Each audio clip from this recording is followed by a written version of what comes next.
ಮಾಜಿ ಮಸಾಲ. ಎಂತ ಅಡಿಗೆಯ ರುಚಿಯಾಗೋ ರಹಸ್ಯವು 20 ರೂಪಾಯಿ. ಕರ್ನಾಟಕ ಬಂದ್ಗೆ ನೀರಸ ಪ್ರತಿಕ್ರಿಯೆ. ಬೆಂಗಳೂರಲ್ಲಿ ಬಸ್ ಸಂಚಾರ, ಹೋಟೆಲ್, ಶಾಲಾ, ಕಾಲೇಜು ಯಥಾಸ್ಥಿತಿ. ಮಂಡ್ಯದಲ್ಲಿ ಮಾತ್ರ ಸಂಪೂರ್ಣ ಬೆಂಬಲ.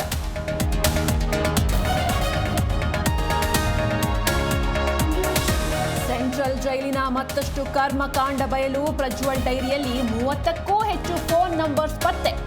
ಮೊಬೈಲ್ ಪಾಸ್ವರ್ಡ್ ನೀಡದೆ ಮಾಜಿ ಸಂಸದ ಕಳ್ಳಾಟ. ದರ್ಶನ್ ಗ್ಯಾಂಗ್ನಿಂದ ರೇಣುಕಾಸ್ವಾಮಿ ಕೊಲೆ ಕೇಸ್. ಮಾಫಿ ಸಾಕ್ಷಿ ಆಕ್ಷೇಪಿಸಲು ಸಹ ಆರೋಪಿಗೆ ಹಕ್ಕಿಲ್ಲ.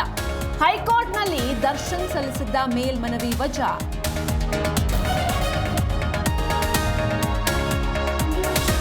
ಬೆಂಗಳೂರಲ್ಲಿ ಸರಗಳ್ಳರ ಅಟ್ಟಹಾಸ. ಮಹಿಳೆಯನ್ನ ಕೆಳಗೆ ಬೀಳಿಸಿ ಚಿನ್ನದ ಸರ ಕಸಿದು ಪರಾರಿ. ಪೀಣ್ಯ ಠಾಣೆಯಲ್ಲಿ ಪ್ರಕರಣ. ಆರೋಪಿಗಳಿಗಾಗಿ ಶೋಧ.